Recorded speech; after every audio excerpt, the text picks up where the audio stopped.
All right, Shalom. Give it all honor, all praise, and all glory to Yahweh, Bashem, Yahushai, Bashem, Rachapadash. Double honors to the elder apostles and bishops of the great millstone that rule well.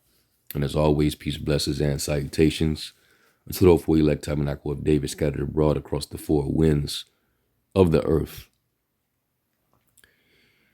So I got a chance to see, some bits and pieces of this live, hosted by Heyman Malone.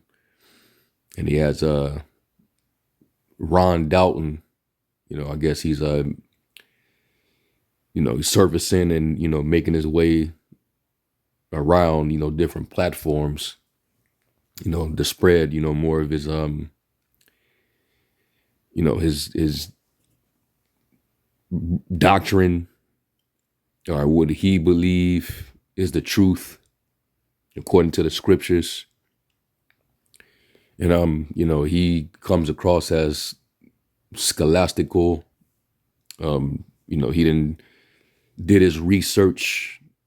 He read a lot of books and studied maps, and which you're supposed to really study. You are supposed to look things up and make sure everything is filtered through the scriptures, of course, because the scriptures say to the law and to the testimony, if they speak not according to this word, because there is no light in them.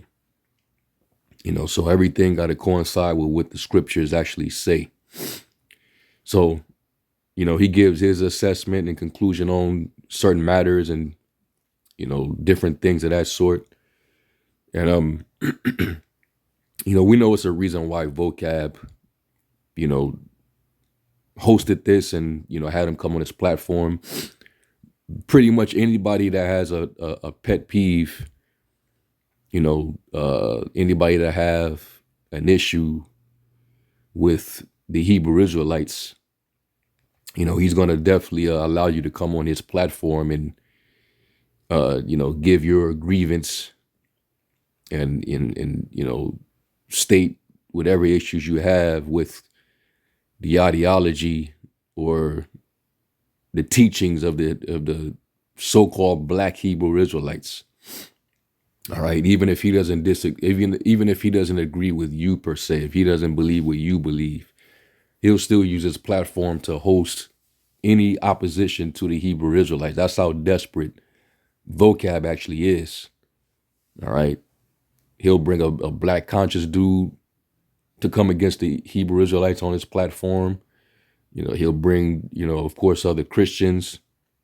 He'll bring even guys who used to be a part of the Israelites who no longer believe that they're Israelites to come up on there as well. I wouldn't be surprised if he bring Ringo one day, have Ringo TV, the crybaby with the dreads, all right, onto his platform so that he can discuss with him what his issue is with the Hebrew Israelites, and go on an attack on how, the 12 tribe sign isn't, it's not valid, and how we go back and forth,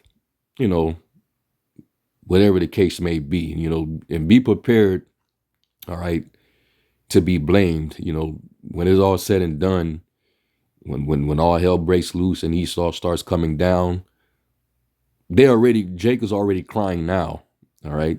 They're gonna, point back at us and blame us for why things are going the way it is. So just, be prepared for that. But anyway, getting back to this though, there's a reason why the Apostle Paul said, not many wise, not many mighty, not many noble are called. And this dude, Ronald Dalton, he would be considered wise because, he did all this searching, just like that old lady, all right, Dr. Paula Price. She got that doctor on her name because she went to theological seminary school, and I'm pretty sure they require you to, study these different books, these, read these dictionaries and concordance and, all these different sources, extra biblical sources. You get taught by the so-called white man, and he the ones that validates you and gives you the credential to say that you're a doctor in this or that. So a lot of people, they do all this studying and don't realize that you can study and you can understand particular things in the scriptures. But when it comes to these prophecies, when it comes to the mysteries, that's only something that's given to the elect, primarily the prophets. So let me do this real quick. You already know where I'm going here. This is Amos 3 and verse 7. It says, surely the Lord will do nothing but revealeth his secret unto his servants, the prophets. All right, and let me get this in the Apocrypha. So there's certain things that, the average person, even if you seem to be a scholar, you read a bunch of books and you do a lot of studying. If you're not of the elect and the Holy Spirit isn't on you, you will not comprehend. Let's go to Ezra. Ezra, he got all the secrets because he was a prophet, and he fasted, multiple times to get all these revelations from the angel. Okay, because the Lord, he resisteth the proud and give grace to the humble. That's part of humiliating yourself is afflicting yourself, right? This is what the angel told Prophet Ezra. This is 2nd Ezra 12 and verse 30. I'm gonna start at verse 35, and this is him being given interpretation of that dream, right? It says, this is the dream that thou sawest. And then he saw in his vision. You can read the previous chapter, and then in this chapter where it goes into more detail on the fourth beast. All right, the fourth beast that Daniel saw in his vision. He gets a little more detailed in Ezra, 2nd Ezra. And you actually identify the fourth beast and its symbol, because we know when we read about Daniel vision that he had in the 7th chapter, he saw the 4 dominions. The first one was a lion with eagle's wings. Then you had the bear. Then you had the leopard. And then it talked about the fourth beast that was diverse from all the other beasts. When you read Ezra's vision of the same beast, it goes further into detail, and it actually identifies that beast as an eagle. And this is how we know that this is talking about the Roman Empire. Okay. It goes into the 12 feathers and all that, which I'm not going to get into that in this lesson. There's breakdowns out there going into that. The apostles broke it down. Certain brothers have done breakdowns on it. All right, going into the Roman Empire, all right, when they dominated. So Ezra was, given the interpretation. So this is what it say. 2nd Ezra 12 and 35, it says, this is the dream that thou sawest, and these are the interpretations. Thou only has been meet to know this secret of the highest. Therefore write all these things that thou hast seen in a book, and hide them, right? And teach them to the wise of the people. Is that talking about somebody with a doctor's or a master's, somebody that's college educated, or somebody that went to a theological seminary? Because even in the Lord's time, you had doctors of the law, and the Lord was in the temple asking questions that somebody that's only learned would be able to ask. And he was only 12 years old when he went up in there. And he was even schooling those doctors. They were amazed that he knew what he knew. He didn't go to them schools. And then the apostles, the disciples, they wasn't known to be learned men in the law like that. I mean, I'm pretty sure they knew it, but they wasn't doctors. But they tripped out how these men were bold, and they knew the scriptures. But that was because they were taught by the Lord Himself, and they knew secrets that those other men didn't know. And he told Peter, he referred to him as Simon, right? Simon Bar-Jonah. He said, "Flesh and blood have not." Let me get that. When he asked who he was in the spirit, and Peter basically told him he was the Son of the Most High. Was that Matthew 16?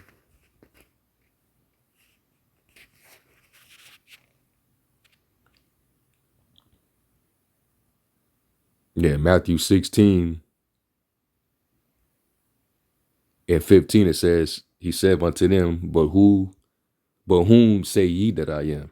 And Simon Peter answered and said, Thou art the anointed, the Son of the living God.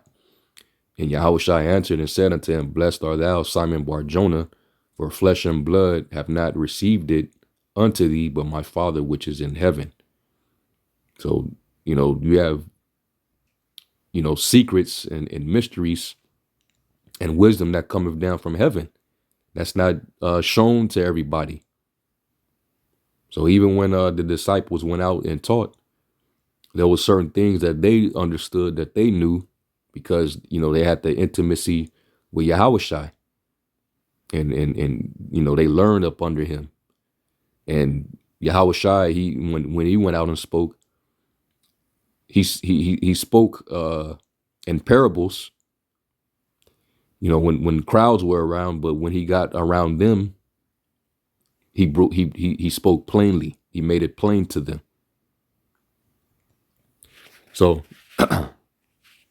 this is a lot that the prophets inhabit. Okay, they have this secrecy, so the things that they will speak and understand is esoteric.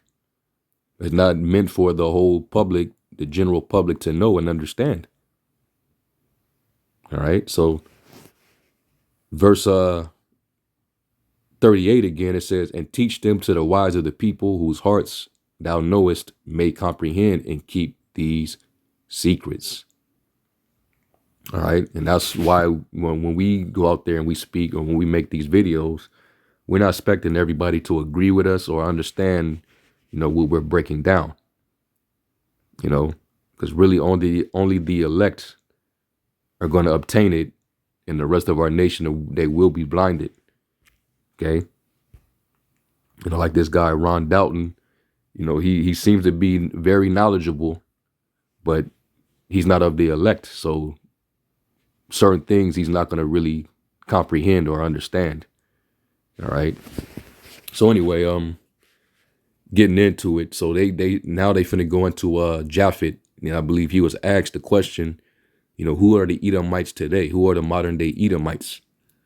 And he didn't really directly answer, because he went into how Esau, when he started to procreate, he immediately went and got a Canaanite woman and an Ishmaelite woman, which, they were women of color.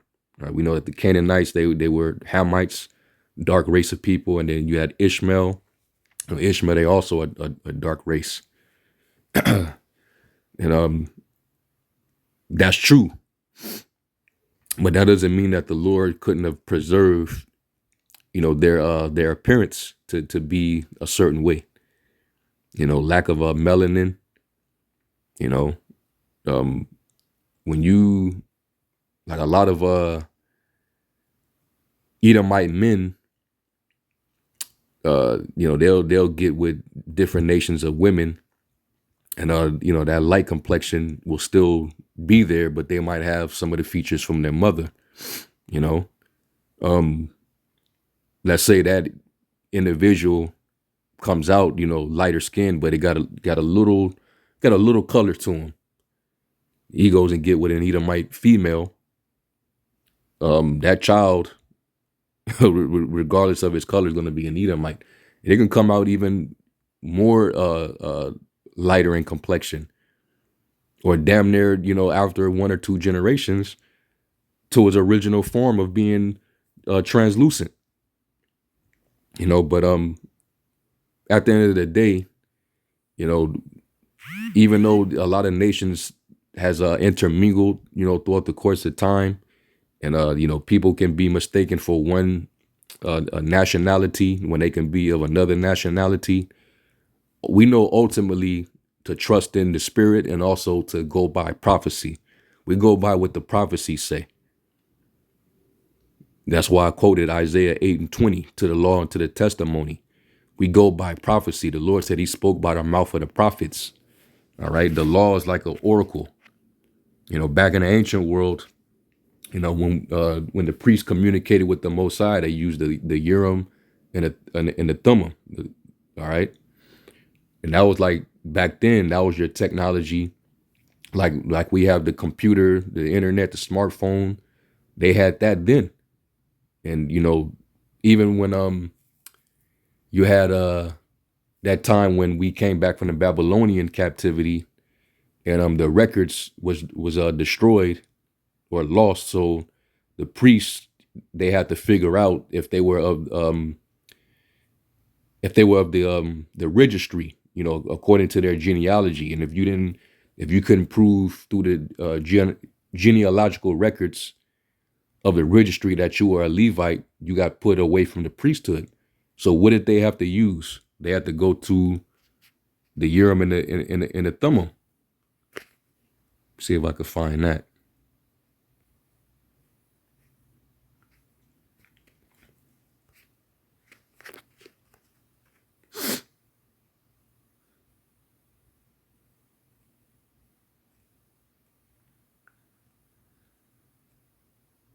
Yep, this is Ezra 6. It's like an Ezra 2 and 60, starting at 61. It says, "And the children of the priests, the children of Habiah, the children of Kaz, the children of Barzillai,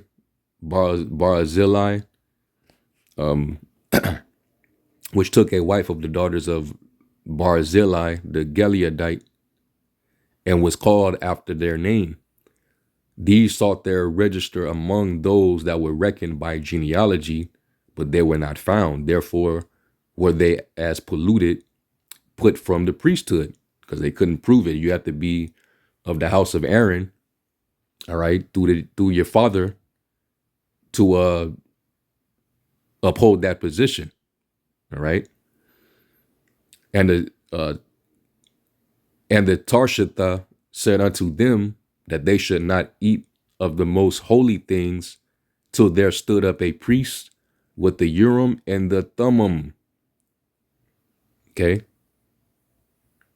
So that was basically the only way you would have been able to find out. Well, right now, yeah, we have the internet, where you can do your searching and, get your information.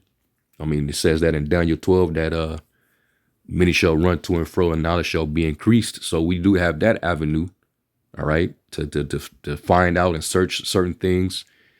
You also have the aspect of, going to your fathers, so you go into those,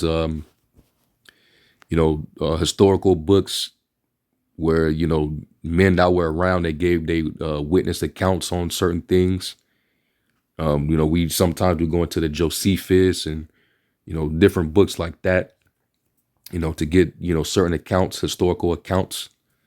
But also you get a lot of history from the scriptures itself.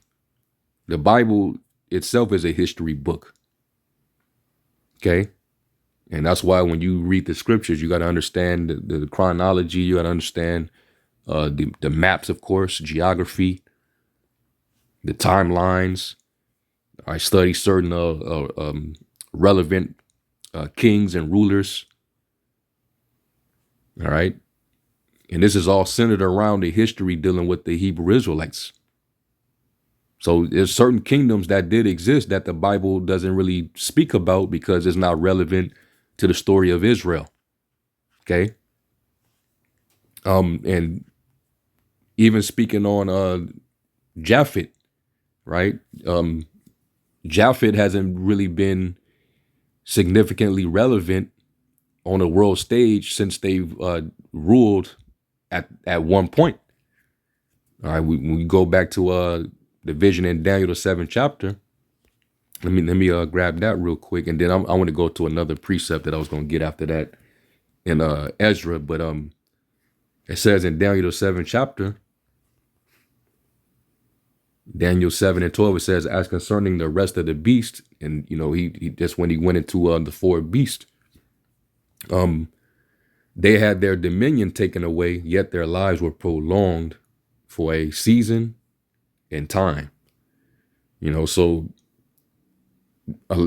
some of these empires that ruled, they were known in their time, and you knew what nationality they were. You knew their cultural ideologies and customs. You knew all those things, and then they ended up collapsing. They ended up falling to another empire. Another empire gained dominancy.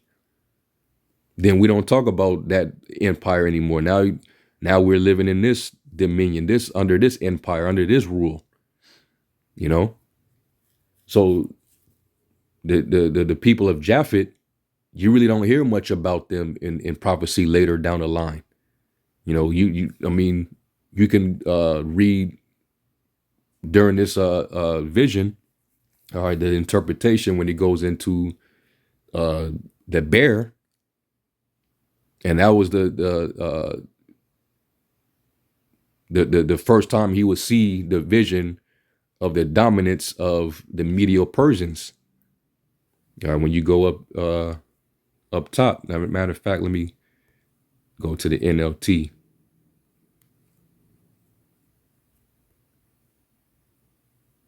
Let me see.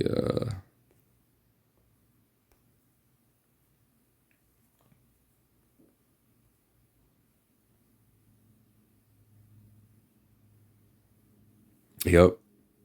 You go into the Amplified, and it actually, we knew you can know the breakdown, but it even throws in the extra commentary to what some of these phrases mean in the passage, which is why I like to go to the Amplified. Now, it's not 100% accurate.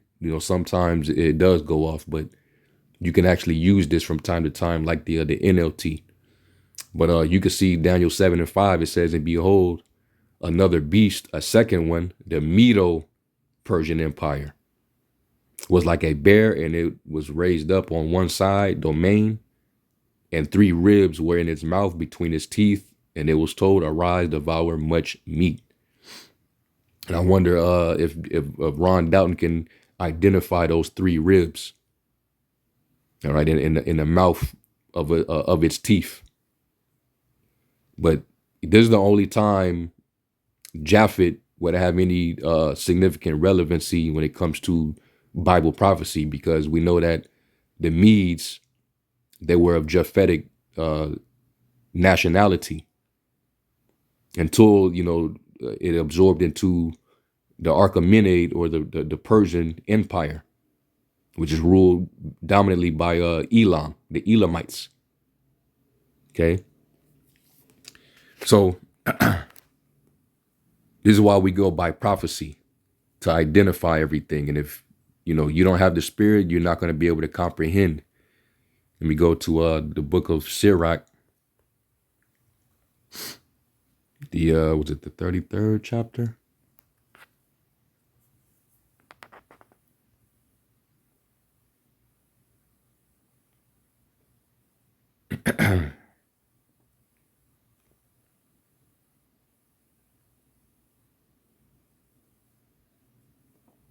Let me see. Yeah, Sirach 33.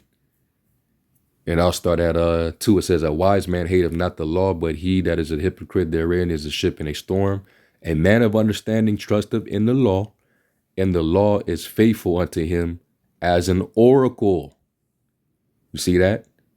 And that's why he told Ezra, he said, for write these in a book, write these on paper, for they are faithful and true. And this is talking about prophecy. Second Ezra 15:1, behold, speak thou in the ears of my people the words of prophecy, which I will put in thy mouth, saith the Lord, and cause them to be written in faith in paper, for they are faithful and true. So what the prophets wrote down and what they saw in a vision, they're faithful and true. Thus, it's part of the oracle of the Most High. Okay, it'll be listening to the prophets and understanding what the prophets saw and what they wrote down is as faithful as seeking through the Urim and the Thummim. Okay, it has just as much validity because the Most High, he spoke by the prophets. Okay, so this is why we deal with prophecy. All right, was that second Peter? We have a sure word of prophecy.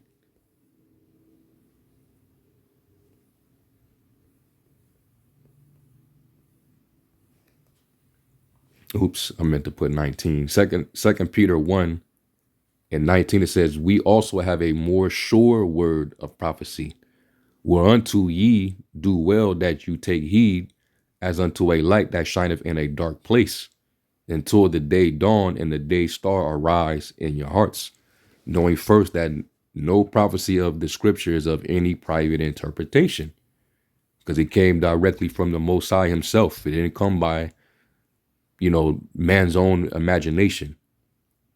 And this is why, a lot of people that don't understand that, they think that the Bible could just be rewritten. A man wrote that. It's been changed multiple times. But the Most High, he doesn't change. His word doesn't change.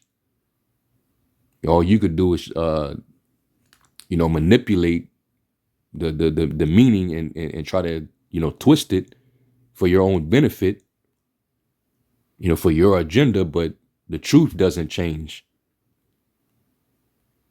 You go back to the original manuscript, it stays the same. It never been changed. English, for the most part, has evolved. It changed over the course of these last few centuries. So the English language, because of its constant evolution, the translations had to be updated and constantly changed, but not the actual text itself.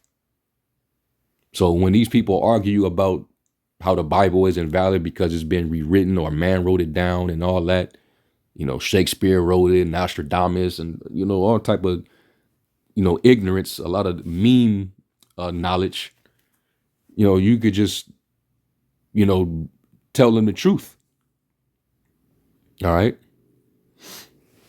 So anyway, when you look up that word sure, the Greek word for sure is debayas, and it says down here in the Strong's definition, stable, firm of force, steadfast, sure. All right, which is like when you go to Isaiah 33:6, where it says, knowledge and wisdom shall be the stability of your times. The angel told Ezra, measure thou the times diligently in itself. Because the words of the Most High is firm, it's steadfast, it's of force. Because when the Lord speaks it, it's going to accomplish, it's going to accomplish which he please. And it's going to prosper whereto he sends it. So we do have a sure word of prophecy. All right. Wisdom and knowledge shall be the stability of our times. And when you look up that word stability, it's from the Hebrew word amawana, which means faithful. Okay. So his words are faithful and true. So we can rely on the prophets. So that's how we gauge who is who based on prophecy. So he would have to make sense of the sons of Japheth being the last nation of people to rule eschatologically. And I've pointed this out a few years ago. When he was getting all this press and he was making his videos challenging one West Israelite camps about who the so-called white man is. He believes that he's Japheth. Well, you're gonna have to through the prophecies make sense. Eschatologically, what is eschatology means? The study of the end. So in the end, in the final days before we get saved, would Japheth be the nation of people that would be the dominant rulers over the earth? You would have to show that to me. And then he in regards to Nate, he basically was saying, well, if you believe that the Polynesians and the Samoans and the Pacific Islanders are the people of Japheth, then you would have to conclude that they're going to be the ones in the land of Magog that's going to come down and invade Israel. He doesn't understand that nations don't stay stable or settled in a particular landmass forever. That's not how it works. Just like by the time of the Hellenist period, the original Egyptians they didn't continue to dwell in the land of Egypt. It was completely colonized and conquered by the Greeks. That's how that place, that landmass, was even called Egypt, because that goes back to a Greek word, Egyptus. What was the land of Egypt prior to it being named Egypt? And who were the original people of that land? We know, according to the Bible, they were one of they were descendants of the son of Mizraim or Martezarium. By the time of the Hellenist period, and then even during the Roman Empire, them people wasn't over there anymore. It was occupied by Esau, the Edomites. So what are we saying here? So I understand where he was getting at when he used that logic, but he's saying that as if all people dwelt in the same old ancient biblical geographical location that the Bible lists them in the beginning. So you can't expect for the sons of Japheth to still continue to be in his original inhabitants, just like you can't expect the Edomites. The prophecy said that the Edomites, that they would not be keepers at home. All right. Matter of fact, before the Edomites took Mount Seir, you had another nation that was dwelling in Mount Seir. Let's get that real quick, just to show you that nations didn't always reside in their inherited land. Okay, let me get Deuteronomy. Was it the 2nd chapter? Who was originally in Mount Seir in Jordan? This is Deuteronomy 2.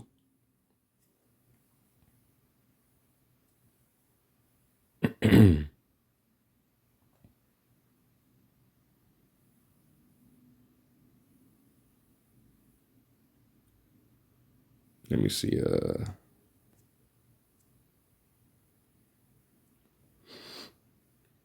Yeah, so I'm gonna read up and then I'm gonna jump down. All right, this is Deuteronomy 2, and starting at the 10th verse, it says, "The Emims dwelt therein in times past, a people great and many and tall as the Anakims." Right. So who were the Emims, which the Moabites was calling them the Emims? And the Hebrew word is ayamayim, the ayamayim, right? And they were Canaanites. They were the Canaanites who originally inhabited the land of Moab. So even these inherited lands that, you had Moab, they was given land, Esau was given land, but you had a lot of Hamites that were dwelling in these lands prior. All right, it says, which also were accounted giants as the Anakims, but the Moabites called them Emims. The Horims also dwelt in Seir before time. So who are the Horims? These were another Canaanite family, which goes back to Hum. All right. And guess what that means? Cave dweller. The same definition for a Caucasoid or a Caucasian, because they lived in the cleft of the rocks, man, in the caves. So this is talking about a Horite. Horites were one of the families of Canaan. So it says, the Horims also dwelt in Seir before time, but the children of Esau succeeded them when they had destroyed them from before them and dwelt in their stead. All right. So the Edomites became, the Seirites. They became the cave dwellers because they lived in that inhabitant, in that habitat, Salakia. They lived in that inheritance that was originally of Canaan.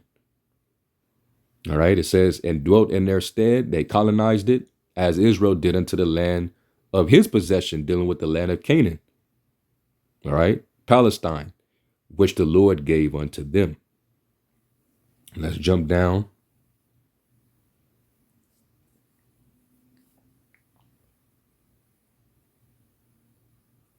Deuteronomy 2:20, it says, that also was accounted a land of giants. Giants dwelt therein in old time, and the Ammonites called them Zamzumims, a great people and many and tall. So these were gigantic Hamites. They were super tall, big. As the Anakims, the Philistines were huge. Those were the Egyptian people, right? And the Lord destroyed them before them, and they succeeded them and dwelt in their stead, as he did to the children of Esau, which dwelt in Seir, when he destroyed the Horims from before them, and they succeeded them and dwelt in their stead even unto this day. So them Canaanites, man, they was just constantly getting they land took. They was getting colonized by all these Shemitic nations. These were all Shemites warring with Hamites and taking their positions. So you don't think that applied to today's logic, where you're still trying to place Japheth in the land of Japheth? It's not going to make sense eschatologically, because the original inhabitants of those lands are not primarily in those lands. And even when because he talks about archaeology and all that, well, Nate, he did present, in the time that he went into the history of the Japhites and the apostles as well. They've gone into the art, the paintings of the Minoans and the Etruscans, and you'll see that the paintings depict the men as dark men. All right, with strong features. They didn't look like your typical Caucasian. And they would paint the men dark brown, and they would paint the women white, just to distinguish the two. So that's evidence that they're at least not so-called white people. If you want to really talk about this. So you got to make it make sense in prophecy. And he used Ezekiel 38, but that's not, Ezekiel 38 is not going to cut it. We know that those modern Russians, which hold the symbol of the bear, they're not the original people of Japheth. Esau colonized everywhere. Okay. He done took over the whole world. Hey, Job 9:24, the earth is given into the hand of the wicked. So he has control over the world right now. So that ain't it. All right. And when you go into Ezra, it identifies that fourth beast as the eagle.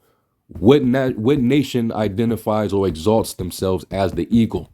Is it Japheth or is it Esau? So we're going by what the prophecies say, and the prophecy came by will of the Most High.